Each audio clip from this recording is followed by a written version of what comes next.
It's TMP Empire. All right, folks. So we got a few words to be shared. I'm going to start things off with our best man, our son of the groom. Please help me welcome Tyler.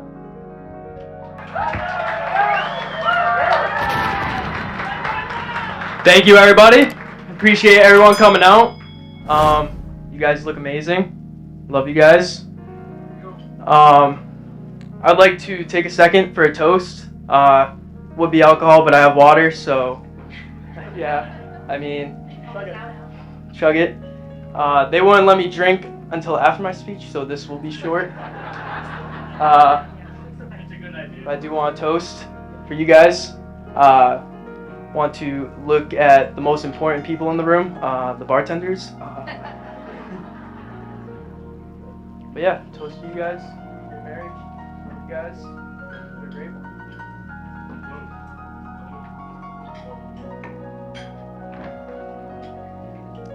I appreciate everyone that has shown up to witness my father marry Victoria. Victoria is someone that I love and care about very deeply. I know, this is messed up. Well, better watch out, I'll pull Bill Burr out on you.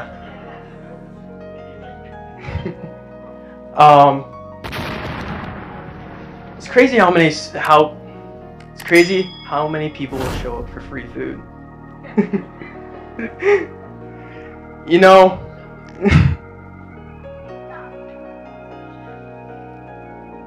sometimes when I look at my dad, I see a lot of him in me, and I'll be sitting in line at a food restaurant.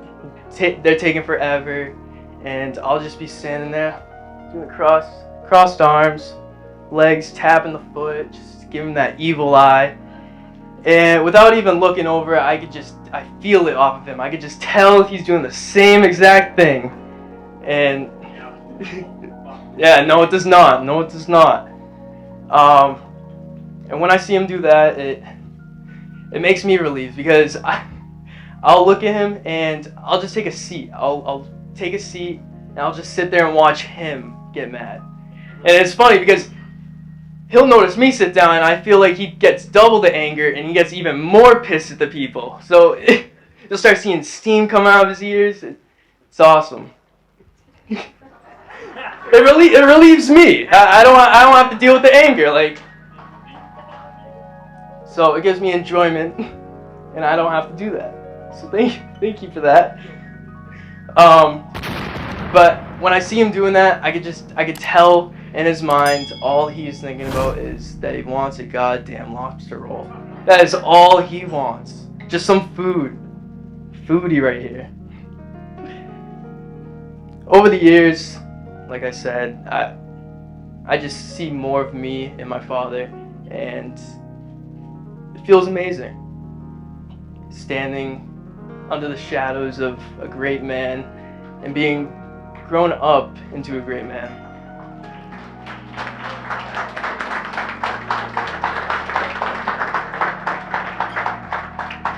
And I just want you to know I will always stand by your side.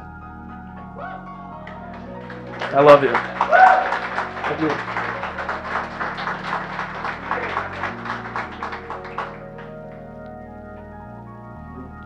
There's a lot of things that make me and my dad similar, but I know there is one thing that does not make us similar, and that is one of us knows how to handle their Jameson.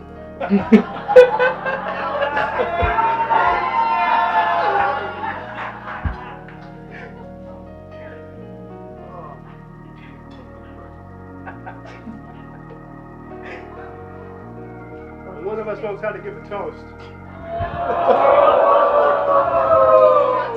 That's true. Pick it up.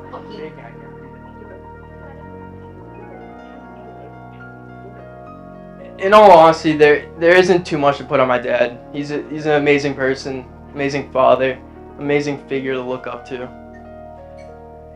He's been the best father in the world. From day one, he's always tried to do what's right for me and my sister. And that's all a family could ever ask for from a father, to make their kids happy. And that's all I want to see in my father, is make him happy.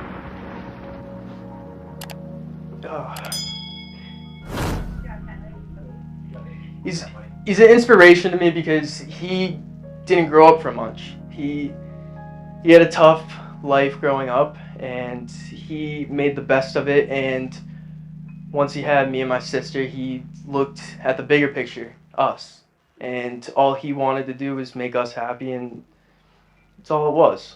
That's all we look at, and that's all we need to know, that you love us, and we appreciate that a lot.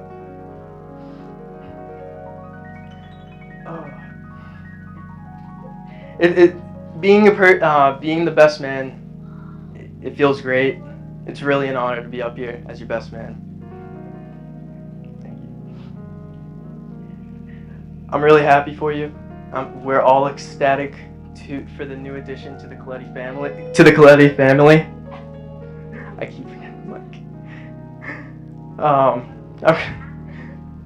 We're ecstatic for the new addition to the Coletti family, the dogs.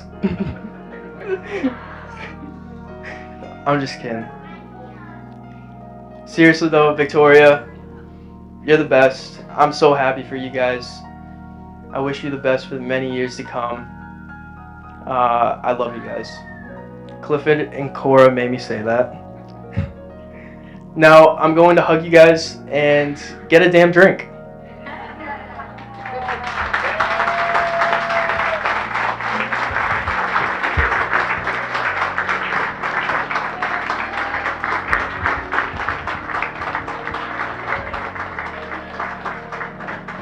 Ladies and gentlemen, our maid of honor, Chrissy. Oh my gosh.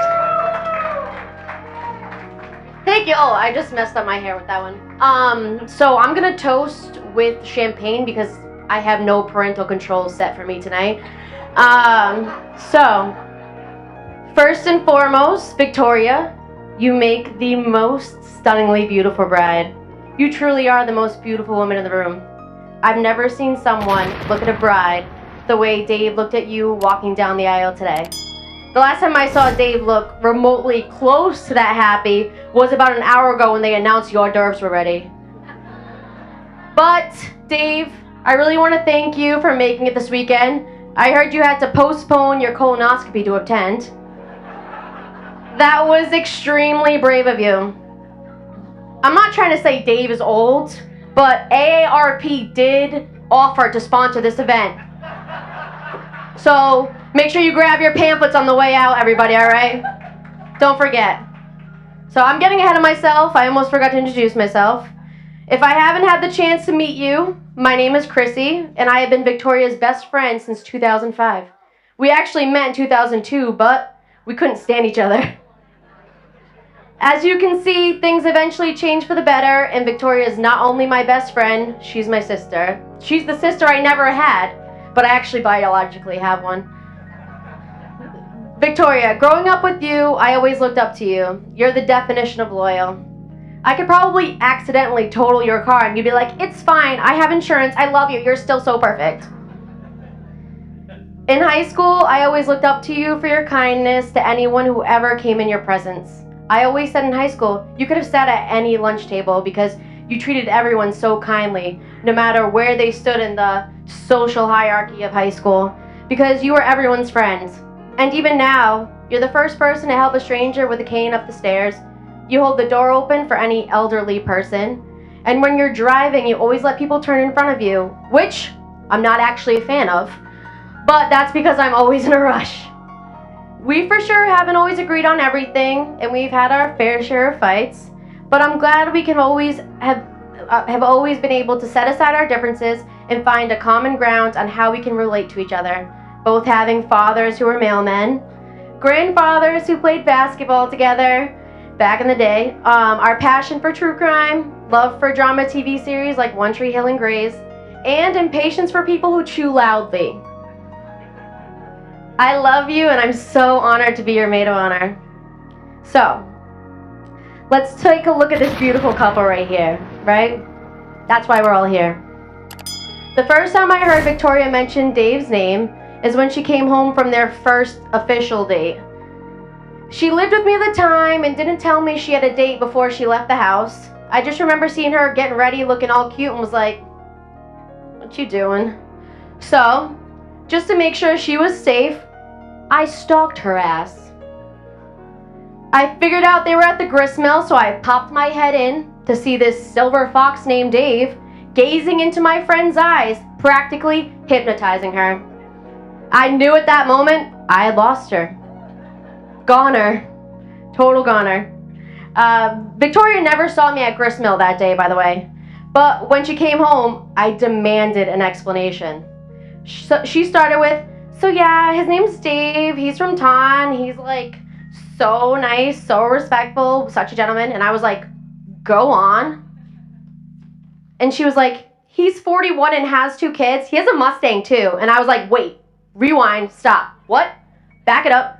And she was like, the Mustang? I'm like, no, the 41 and have 2 kids, what are we doing here? Please don't get too attached.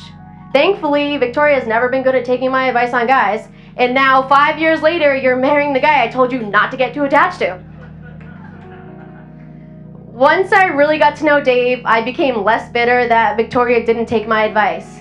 I didn't know what to expect when meeting Dave at first. I mean, yeah, once you get to know him, he's charming, kind, will do anything for anyone, and to top it all off, he's an amazing father.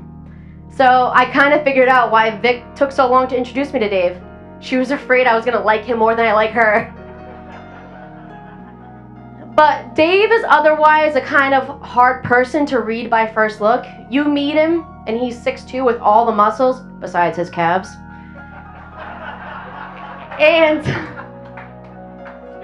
he's covered in tattoos, and then you find out he loves candles, enjoys gardening in his free time, and he talks to his dog Cora like, "Hi, my baby, oh, you're so cute."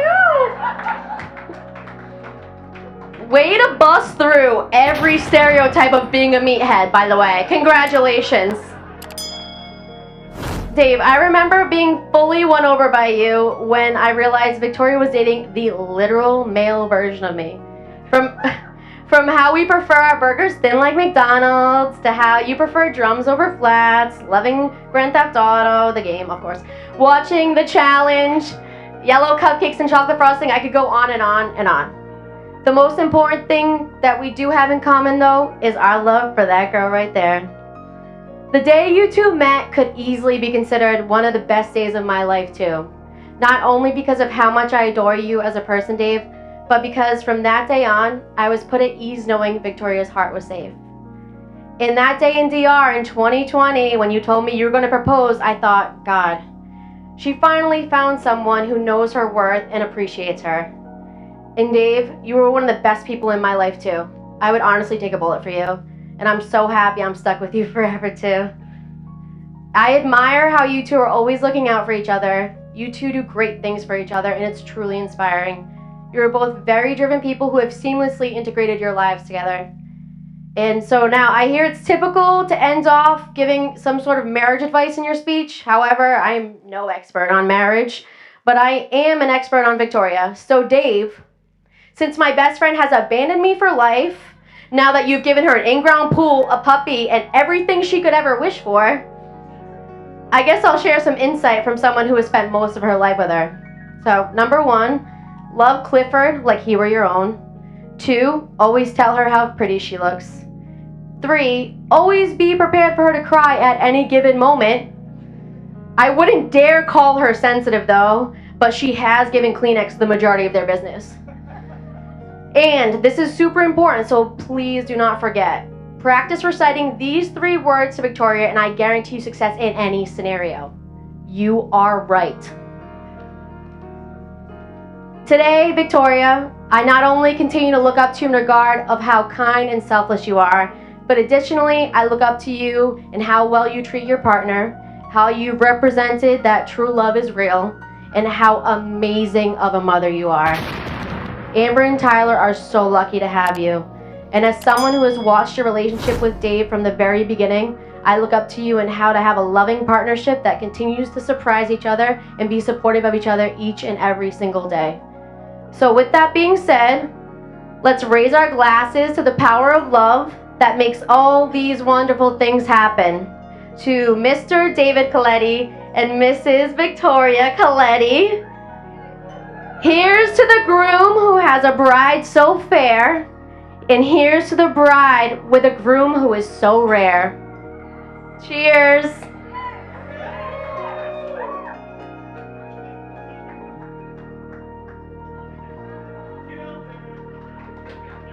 All right, give her a nice big round of applause out there, ladies and gentlemen. Beautiful job there, Chrissy.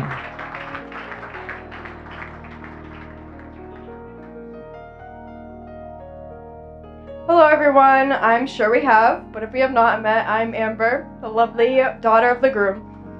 Get your tissues ready because I know I'll need mine. Alright.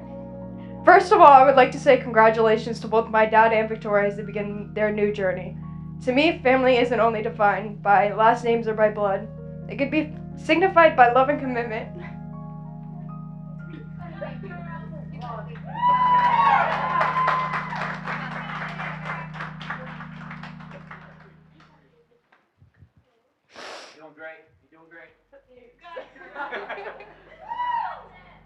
Okay. To me, family isn't only defined by last name or by blood. It can be signified by love and commitment. This love by which my dad and Victoria is shown. Usually stepmoms have the reputation to be hurtful and mean, but Victoria, you were the exact opposite. It's so You've changed our lives for the better. The happiness that I've seen come out of my dad for the past 5 years is truly the best thing that I could have ever seen. I thank you for persistently putting our needs first no matter what. You always let the children eat first at dinner, and especially for encouraging us to celebrate dates a stepmom should never have to celebrate. That is just the person you are, and I wish I could thank you every day for it. My dad has always been my hero, from giving me goodnight tuck-ins and kisses to preparing me for what is to come next in life. Since birth, he has consistently worked his butt off to ensure the family surrounding him has everything they could ever want and need, sometimes before even caring for himself. He's a reminder that my life is one that some would forever dream for. I could endlessly thank him for being the man that he is. He is the definition of a perfect father and a husband. Dad, you have given me memories that I'll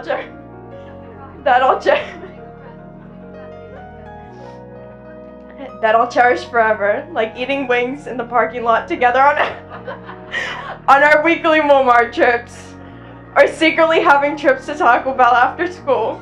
Sorry, Victoria. Alright. Thank you for everything you've ever done for me, and I wish you nothing but happiness in this new beginning of yours. Now may everyone raise a glass to celebrate the marriage of Mr. and Mrs. Scaletti.